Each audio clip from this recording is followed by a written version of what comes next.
Okay, live in 3, 2, 1.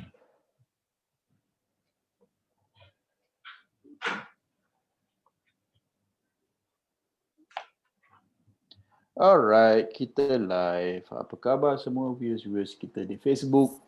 Kita live lagi sekali di page by Nutrimax. Dan hari ini kita akan berbincang lagi sekali topik-topik yang istimewa.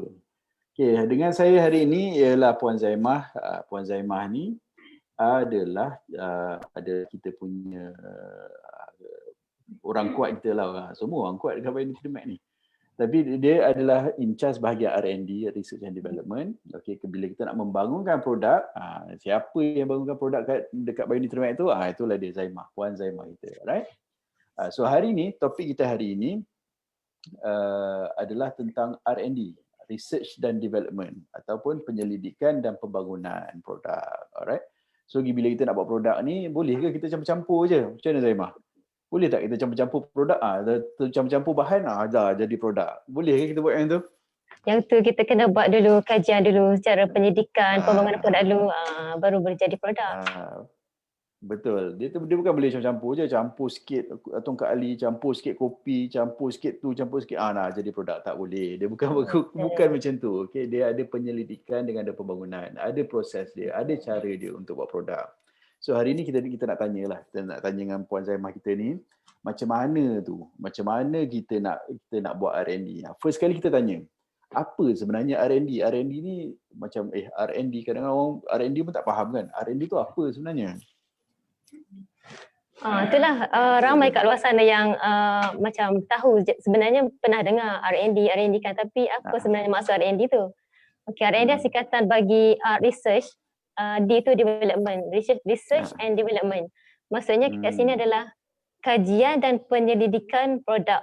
Yang mana kajian penyelidikan tu kita nak menghasilkan produk baru yang berinovasi untuk menjalankan proses-proses pembangunan produk-produk dekat pasaran lah. Betul. Dan kat sini kami tim Biosim Aksana Berhad, kita ada tim R&D yang akan buat R&D untuk produk-produk baru untuk founder-founder kat luar sana. So R&D itu adalah penyelidikan dan pembangunan produk. Okay, so R&D ni dia macam mana tau, pembangunan produk tu macam mana? So kita menjadikan produk tu lebih inovatif. Kalau contoh dulu kita ambil contoh yang mudah. Contoh seperti tongkat ali. Tongkat ali dulu kita minum macam mana? Macam mana Zaimah? Dulu kita minum tongkat ali macam mana? Tahu tak? Dulu kalau tradisional dulu dia ambil akar tongkat ali tu dia rebus dalam bekas dan minum macam tu. Sekarang ni kita ada teknologi R&D, kita buat produk-produk yang moden lah kan. Yes, betul. Produk moden dan mudah diguna lah. So contoh macam dulu kalau kita nak pakai tongkat ali ni, nak kena potong akar dia, rebus apa semua kan, baru kita boleh minum. Sekarang ni kita boleh menggunakan tongkat ali ni campurkan dengan kopi sebagai contoh kan. Betul. Untuk senang dipakai. Itu adalah dipanggil sebagai proses pembangunan produk, menjadikan produk lebih inovatif. Alright? Betul. Alright. So kita tanya pula yang keduanya. Kenapa produk baru kena proses R&D ni? Apa sebab dia? Kenapa penting sangat buat R&D ni? Okay, R&D sangat-sangat penting bagi sesebuah syarikat, terutamanya dalam kilang makanan, sebab kita nak memastikan bahawa makanan yang dihasilkan tu selamat digunakan dan juga menepati ciri-ciri kualiti yang ditetapkan oleh badan-badan yang KKM lah. Contohnya macam NPRA, National Pharmaceutical Agency, Regulatory Agency, yang mana dia ada syarat-syarat tertentu untuk kita patuhi untuk memastikan bahawa produk-produk yang hasilkan tu betul-betul mematuhi spek kesihatan. Yang tu yang paling penting sekali. Yes, betul. So produk-produk dan yang kedua dia ada teruskan.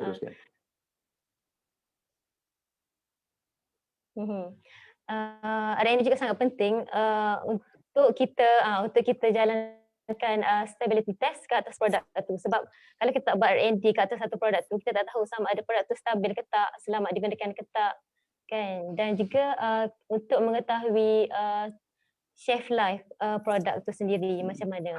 Nah, Mm-mm. alright. Okay, so shelf life. Yang ketiga apa dia tu? Yang ketiga, kita Kaedah dia juga macam mana? ada buat test. Kaedah dia kita akan, bila buat R&D, kita akan control dari segi suhu, pH untuk elakkan daripada contamination, daripada pencemaran silang yang berlaku ke atas produk tu. Kadang-kadang kalau kita buat tester R&D, produk tu mungkin cepat rosak ataupun kadang-kadang kita buat sampel kepada customer tapi tidak mematuhi apa yang customer nak lah. Macam dari segi sampel tu cepat rosak ke ataupun boleh efek pada kesihatan ke. Jadi yang tu kita tak nak lagi berlaku dan kita perlu buat proses R&D dahulu sebelum tu. Yes. So itu sebab kita buat proses R&D. Sebab proses R&D ni first kali, yang pertama sekali kita nak tahu keselamatan produk tu. Okay? Kita tak boleh buat kopi tongkat ali, tapi tongkat ali tu kita bubuh banyak. 10% je kopi. Yang lain semua tongkat ali. Kan? Tak boleh macam tu. Active ingredient. Dia ada bahan yang dipanggil sebagai active ingredient. Betul tak?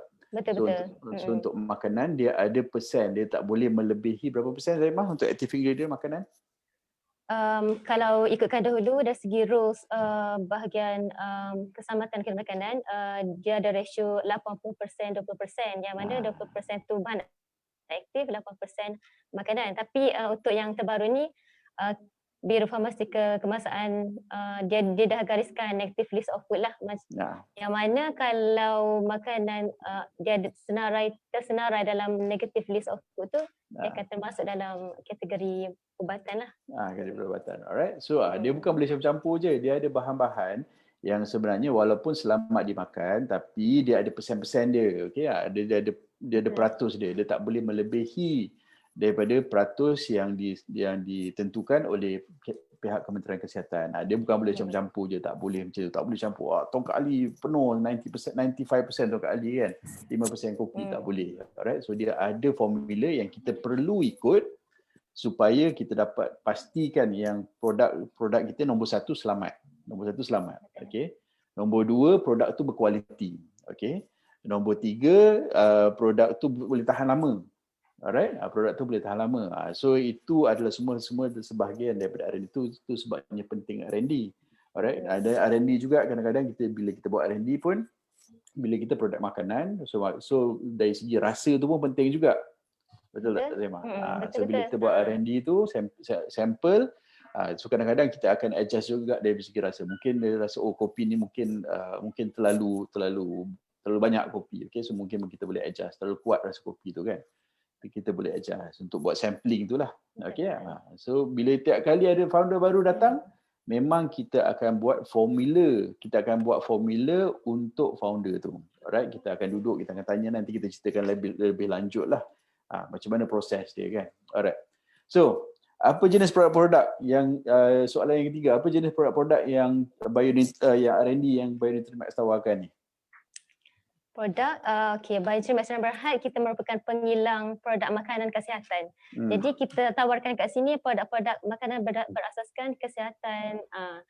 Contohnya seperti serbuk minuman untuk kecantikan, beauty powder, yang mana beauty powder merupakan satu produk yang mempunyai permintaan yang ramai sebab ramai yang keluar sana nak cantik kan. Kita kat sini kat Bionutri-Max Berhad kita boleh buat produk based on whitening powder. Contohnya macam kita boleh suggest lah nak letak apa bahan ramuan yang sesuai dengan kehendak founder kat luar sana lah. Okey, contoh bahan yang kita gunakan dalam serbuk kecantikan tu, dalam beauty powder tu apa dia? Beauty powder biasa orang nak putih, gebu, cantik lawa kan. Jadi biasanya produk macam astaxanthin, dia tinggi dengan antioksidan kan. Betul. Lepas tu kita boleh letak saffron, tremella, vitamin C, collagen, biji anggur, banyak sebenarnya.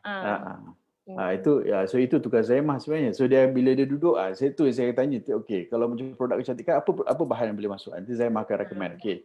Produk ni untuk apa? Untuk kecantikan, untuk memutihkan, untuk menggebukan kulit kan. So dah letak collagen, letak astaxanthin, letak vitamin C. Dia akan suggest macam itulah. Alright. So itu serbuk kecantikan. Yang seterusnya serbuk apa pula? Yang kedua, produk yang paling laris juga adalah berkaitan dengan produk slimming lah untuk Ah, kurus. ah, Slimming dan juga detox. Yep. Yang ini pun merupakan produk yang permintaan yang ramai daripada founder.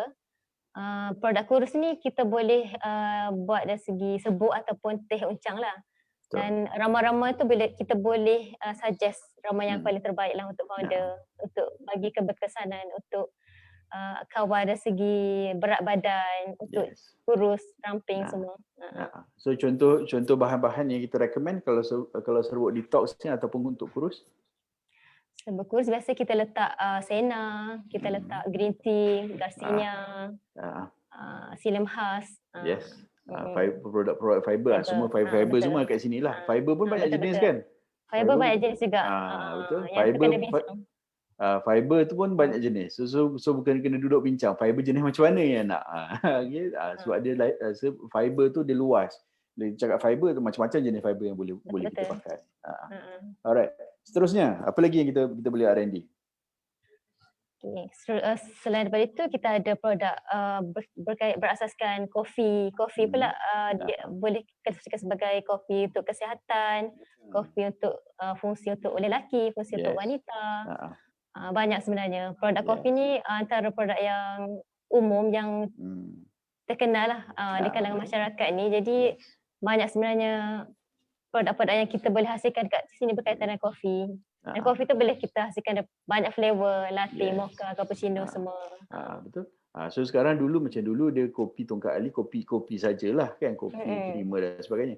Tapi sekarang ni kalau nak mocha tongkat ali pun boleh kita buat. Cappuccino tongkat ali pun boleh. Kena buatlah through proses dia kan. Nak cappuccino tongkat ali boleh, kita boleh buat. Ataupun mocha kacip Fatimah, insya-Allah boleh kita hasilkan. Alright.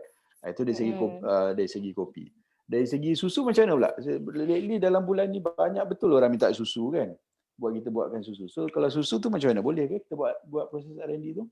Susu jenis apa yang kita boleh buat?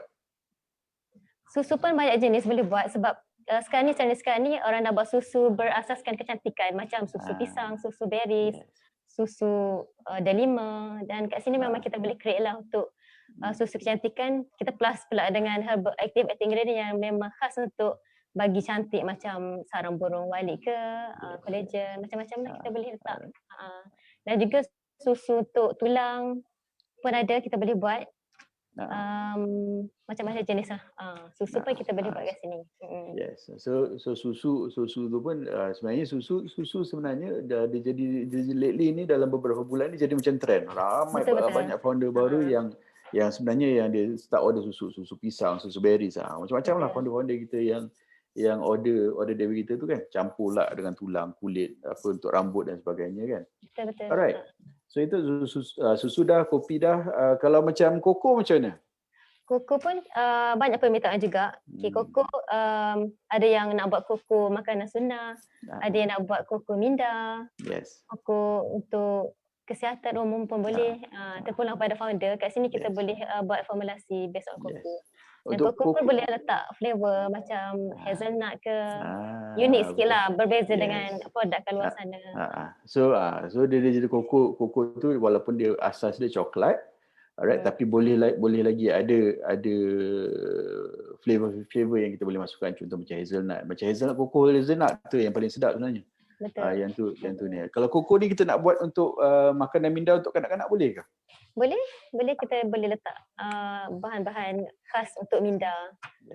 Contohnya macam bacopa maneri, pekaga, ginkgo biloba. Ginkgo, yes, exactly. So itu bahan-bahan yang kita akan campurkan sebenarnya. Bahan-bahan yang kita akan buat formula kan, bukan campurkan, kita akan formula kan. So kalau katakan kita nak koko khas untuk minuman koko khas untuk anak-anak yang supaya dia dapat makanan tambahan yang boleh membantu kecerdasan sebagainya. Boleh bincang. Kita akan suggest, okay, kita boleh pakai herba-herba ni untuk sebagai tambahan untuk diorang belajar sebagai contoh. Alright. Okey, kita seterusnya kepada teh. Teh ni macam mana? Okey, teh ni kita boleh buat dalam bentuk uncang, herba, yang mana kita grind herba letak dalam uncang. Dan juga satu lagi kita boleh buat dalam bentuk powder, serbuk. Yang mana serbuk ni dia 100% mudah larut dalam air. dan juga merupakan satu produk yang viral jugalah, antara produk yang famous jugalah untuk dekat sini kita ada buat. Produk teh ni kebanyakannya untuk kesihatan lah, kesihatan untuk kencing manis, darah tinggi, untuk macam-macam produk lah, macam-macam penyakit kita boleh. Jenis-jenis teh apa yang kita pakai? Jenis teh, kita ada green tea, kita ada black tea. Lepas tu kita akan mix lah dengan flavor untuk bagi dia rasa lagi sedap kan, macam lemon tea, berries tea. Betul, ginger dan Ginger halia. tea, banyak sebenarnya. So kita ada juga teh misai kucing. Teh misai kucing, teh pegaga, teh empedu bumi. Empedu bumi itu interesting, nanti tunggu kita nak cerita sikit. Alright. So itu untuk teh. So teh ada 2 jenis. Kita ada teh yang serbuk dan juga teh yang daun lah yang uncang. So uncang dia tak larut dengan air. So dia kena letak dalam air panas bagi dia meresap baru kita minum. Kalau teh serbuk tu boleh campur air, campur air, kacau, terus boleh minum. Alright. So macam tu. Alright. So seterusnya minyak kelapa dara. So minyak kelapa dara ni biasa macam mana kita buat ni minyak kelapa dara ni? Minyak kelapa dara pun dia memang cukup terkenal dengan tinggi dia punya nutrisi dia. Dan kat sini kita boleh sama ada kita buat pure minyak kelapa dara yang asli 100%, dan juga kita boleh mix lah dengan herba-herba lain, contohnya habatus sauda. Yang tu kita boleh buat juga kat sini. Kita boleh formulasi untuk customer yang nak buat minyak kelapa dara. So minyak kelapa dara sebenarnya antara yang herba paling popular campur dengan minyak kelapa dara ni adalah habatus sauda. Alright. Betul. Minyak kelapa dara ni dia kandungan omega yang tinggi. So it pun elok untuk otak sebenarnya. Alright. Dan juga sistem imunisasi badan lah dia. Betul. Mengelak kita daripada terkena penyakit berjangkit. So itu sebab dia campur dengan habatus sauda kan. So bila imunisasi tinggi dan campur lagi dengan habatus sauda, itu ialah kategori dalam superfood lah. Makanan yang impact dia tu tinggi untuk tambah imunisasi badan. Alright. Okay, last 2 kita ada madu dan jus. Madu ni macam mana? Madu kita boleh buat dalam bentuk premix dengan herba lain, dan boleh juga khas untuk madu untuk kesuburan lelaki, untuk wanita. Madu untuk umur pun boleh, kita boleh letak herba-herba kesihatan.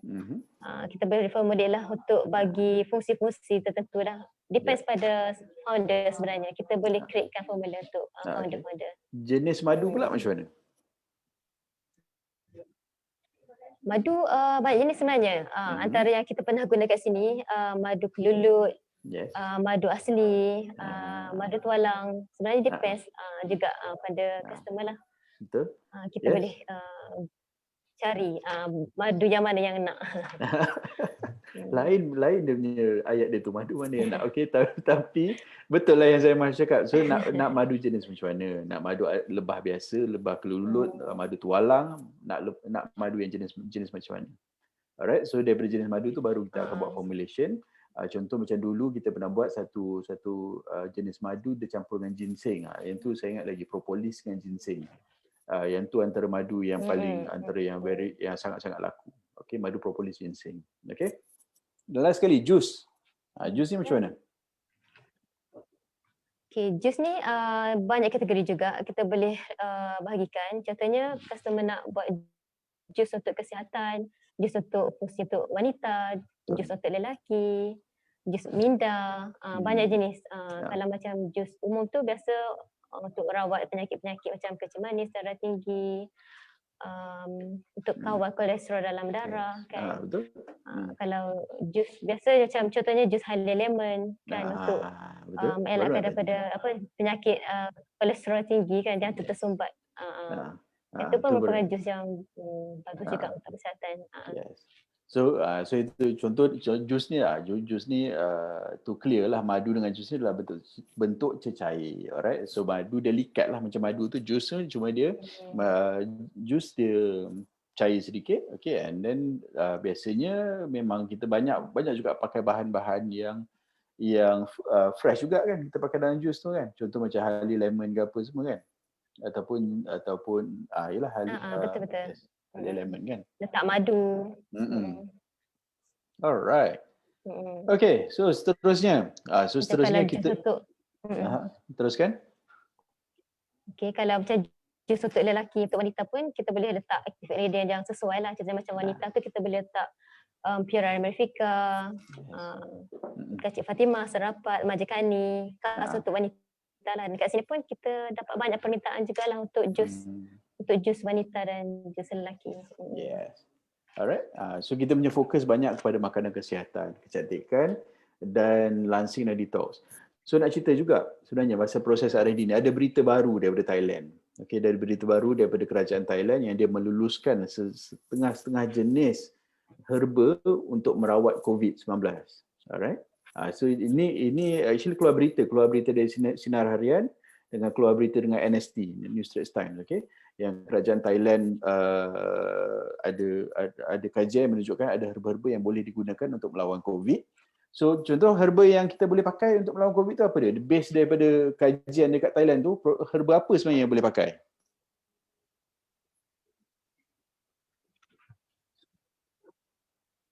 Zaimah. Okay, based on kajian dekat Thailand. Okay, kalau dekat Thailand dia cakap herba bumi merupakan antara herba yang terbaik lah yang boleh merawat jangkitan COVID-19.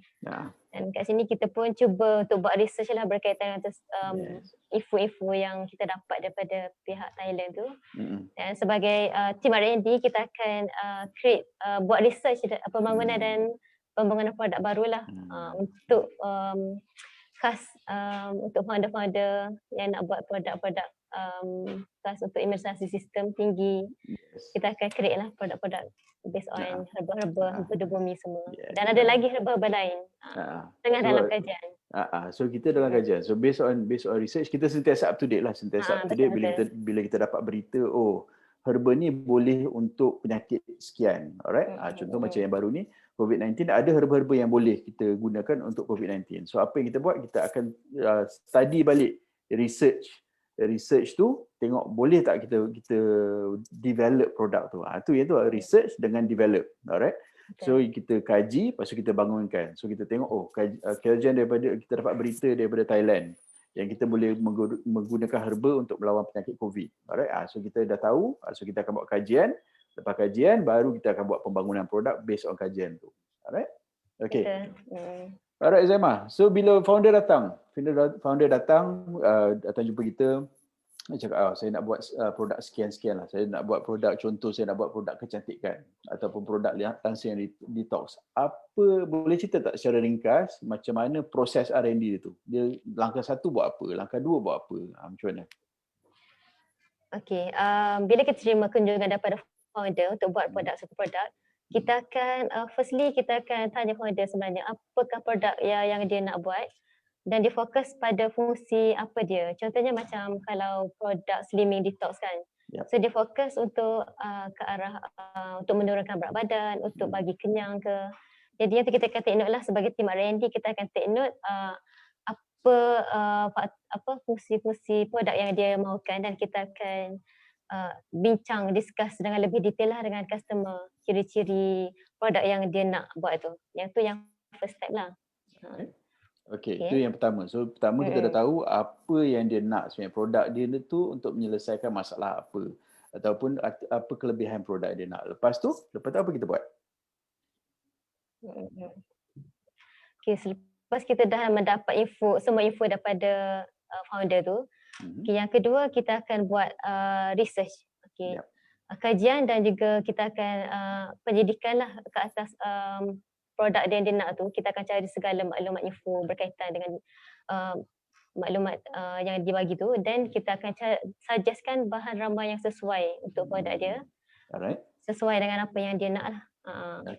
Dan rama tu pun biasa kita akan pilih based on ada kajian klinikal dan surat research daripada research sebelum-sebelum ni dan suggestion daripada supplier semua dan raw material yang betul-betul mendapati kualiti dan grade dan piawaian daripada KKM lah. Yang tu penting lah. Kita kawal dari segi mutu bahan mentah juga untuk sampling. Ya, betul. And dia perlu Okay. berkesan. Betul. Okay, Alright, lepas so, kita, so dia biasanya bila kita dah tahu produk apa, kita akan suggest. Kita suggest contoh macam Zaimah bagi contoh tadi, produk detox. So, produk detox kita akan bagi tahu lah, okay, bahan-bahan ni kita boleh pakai untuk buat teh detox sebagai contoh. Kalau teh lah, kalau serbuk detox, dia lain pula bahan-bahan dia kan. Alright. So kita nak tahu produk tu selamat, ada kajian yang boleh back, yang boleh macam confirmkan kesan dia kan. Itu yang kita suggest. Alright. Okay, so kita dah tahu kriteria apa yang dia nak, kita dah tahu ramuan apa yang dia nak. So lepas tu apa dia? Okay, then bila dah tahu semua ramuan tu, list tu, kita akan terus ke buat percentage formulation untuk customer lah. Yang tu dah nak masuk ke part lab. Kita akan buat trials untuk sampel R&D produk. Alright. So bila kita buat formulation, dia kena dia boleh campur-campur macam tu ke? Ke dia ada macam persen-persen ke apa ke? Macam mana dia nak buat? Berapa persen yang kita boleh pakai sebenarnya? Macam kita cerita tadi tu. Yang tu sebenarnya tugas R&D. Kita kena tahu berapa percentage yang kita nak letak dalam produk-produk. Okay, sebab setiap produk dia ada base food dan juga active ingredient, bahan mentah. Dan berapa persen bahan mentah yang nak dipakai tu, yang tu merupakan tugas R&D lah. Kita akan buat kajian dan juga buat sampel-sampel untuk pastikan yang produk tu betul-betul menepati piawaian dan keselamatan makanan lah. Alright. So dia ada formula dia. Formula dia bukan boleh campur sebarangan. So itu tugas Zaimah untuk pastikan formula tu selamat dipakai. Okay, ikut formulation, ikut guideline yang diberi oleh KKM, Kementerian Kesihatan. Alright. So dah buat formula dia, lepas tu kita buat sampel. Lepas sampel ni kita nak buat apa ni? Kenapa kita buat sampel? Okay, sampel kita akan test lah sama ada produk tu menepati apa yang customer founder nak. Dan dalam semasa buat sampel tu, kita buatlah ada test dari segi sensory test, stability test, macam-macam lah. Kita akan control dari segi kalau melibatkan suhu, pH semua, kita akan control. Alright. So sensory test tu macam mana? Apa maksud sensory test? Sensory test maksudnya kita buat ujian daya uji. Macam kita nak test rasa macam mana, dari segi pahit, sweet, kemanisan dia tahap mana, sebab dia ada tahap 1 hingga 5. Dari segi kemanisan, dari segi pahit produk tu, dari segi bau macam mana, strong ke tak. Yang tu sensory test. Di R&D kita ada sensory test lah untuk setiap produk tu. Betul. Sebelum kita release kepada customer R&D sampel tu, kita akan terlebih dahulu tim R&D kita akan try dulu lah macam mana sampel tu. Adakah dia okey? Semua produk yang dikeluarkan by Nutramax semua Zaimah dah rasa. Sebab dia kena buat sensory test. Sensory test tu ialah dia rasa dulu, rasa produk tu. Baru dia akan rasa produk, make sure dia punya suhu okey, pH okey, baru dia release kepada founder lah, bakal founder untuk dapatkan. So untuk dapatkan testimoni sebenarnya, kat sinilah kita boleh buat adjustment. Kalau katakan kita hantar untuk sampling, kita hantar out sample tu, founder cakap ini tak cukup dia punya rasa, kita boleh adjust. Alright, ataupun dia sweetness ke nak kurangkan, nak lebihkan ke apa, kat sini kat sampling tu kita boleh adjust mengikut rasa founder. Alright. Okay, so yang tu yang step ni lah. So kalau kita nak ubah formulasi, tim R&D akan baikilah. Dia akan buat balik sampai founder puas hati. Betul tak? Kan? So biasanya berapa kali biasanya kalau kita nak buat produk R&D, berapa lama tempoh R&D tu? Biasanya kita akan bagi sampel lah dekat founder. Contohnya macam Teruskan. R&D biasa sebab proses R&D memang namanya dah proses research dan development, kajian dan pembangunan. Memang dia take time, makan masa yang lama lah, sebab kita untuk membangun satu formulasi dari segi mendapatkan keselamatan produk, dia memang makan masa sampai berbulan sebenarnya. Dan bila kita dah dapat the best formulation, kita dah lock semua. So untuk next production, untuk buat next sample tu kita dah tahu dah dia punya base macam mana, dan biasanya kalau customer minta sampel daripada kita akan bagi dalam 1 ke 2 minggu je. Dan sampel dia macam ni lah contoh dia. Dalam ni kita bagi dekat customer, dan customer akan bagi feedback lah macam mana. Ataupun dah okey ke ataupun nak baiki apa-apa, nanti tim R&D akan follow apa kehendak founder nak produk. Ya, okay. So itu dia. So bila proses assembly, sebab kita kenapa walaupun proses R&D yang betul-betulnya dah makan masa berbulan-bulan, tapi kita kat Bionutriment ni dah berbelah-belah tahun dah beroperasi. Alright, so kita punya base formula tu banyak dah ada. Okay, base formula banyak dah ada. So bila founder nak buat produk baru dengan kita, formulation baru dengan kita boleh pakai base formula kita dah, so kita tambahkan lagi daripada base formula supaya kita dapat formula yang paling cantik sekali lah untuk founder dia tu. Alright. Okay. So and then yang base formula tu itulah keberkesanan produk tu daripada base formula. Alright. Okay. So yang tu. Okay. So nak tanya juga, mahal ke nak buat proses R&D ni? Berapa bayaran yang kita kena keluarkan untuk founder-founder baru kita ni? Okay. Kepada founder-founder jangan risau sebab proses R&D tak mahal sebenarnya proses dia. Kalau ikutkan kalau sana R&D sebenarnya mahal sebenarnya kos dia. Tapi kat sini, kat Bionutriment ni, kita hanya charge untuk 15, contohnya kalau dia depends pada produk sebenarnya. Kalau kat sini produk kopi ke tea ataupun tea, untuk 15 sachet termasuk charge R&D, sampel dan juga postage, kita letak bayaran RM50 saja untuk sampel R&D produk ni. Yang ni untuk first sampling lah. Untuk next, untuk ubah balik formula rasa tu, yang tu lagi murah lah, lagi murah lagi. So kita boleh bincang lah dari segi harga produk sampel tu. Ya. So kita charge RM50 je. 50 walaupun banyak R&D ni banyak kerja sebenarnya. R&D walaupun R&D banyak kerja, untuk Bionutriment kita charge RM50 sahaja untuk buat sampling. Alright. So sampling, so kalau nak research produk, tengok produk tu okey ke tak, boleh ada berkesan ke tidak, rasa dia macam mana apa semua. Ya, kami kat Bionutriment charge RM50 je untuk buat R&D, termasuk dengan postage sekali. Alright. So sebagai contoh, tapi dia bergantung kepada produk jugalah. Kadang-kadang ada setengah produk tu bila raw dia tu jadi mahal lah, dan cost tu jadi naik lah, tapi dia starting RM50.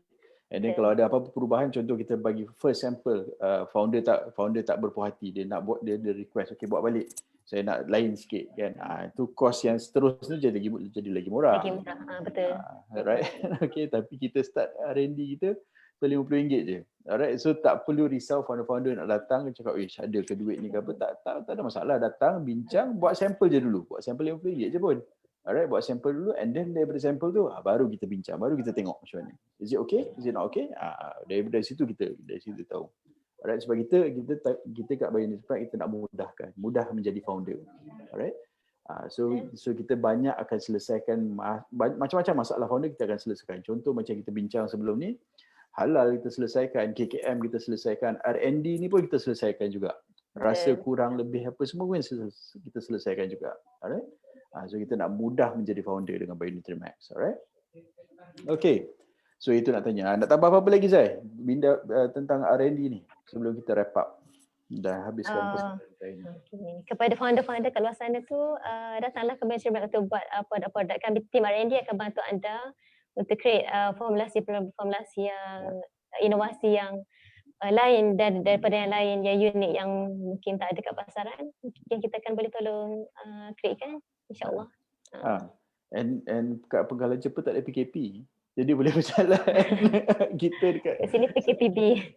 Kat sana PKPB. Bila PKPB, dia tak kisah sangat, masih lagi boleh bergerak untuk berjumpa dengan kilang, untuk buat sampling, untuk buat R&D. Kalau tak boleh berjumpa pun tak apa, tak ada masalah. Kita sekarang dah zaman teknologi, kita boleh buat WhatsApp call ke, video call ke, untuk berbincang. Alright, untuk berbincang macam mana. Okay. Cuma kita dekat KL ni, macam saya base di KL, Zaimah di Penggalan Cepa, Kelantan. So macam saya ni saya tak boleh nak berjalan lah. Okey, saya memang kena duduk sini bab kata PM stay home kan. Duduklah kat rumah. Alright. So sesiapa yang founder ataupun bakal founder yang berminat buat produk boleh melawati kita di kilang di Bioindustry Max di Pekalan Cepu Kelantan, ataupun kalau tak boleh bergerak tak apa, WhatsApp dulu.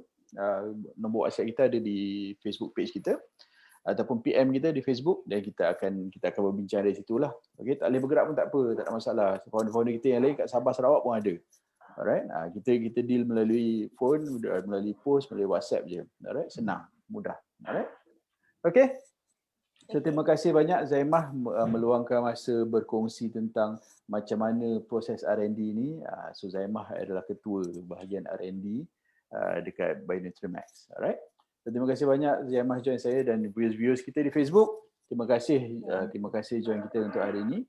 Kalau video ini bermanfaat, tolong share video ini dan tag kawan-kawan anda, bakal-bakal founder yang akan datang, dan kita berjumpa lagi dalam series video yang seterusnya, insya-Allah Selasa depan. Alright.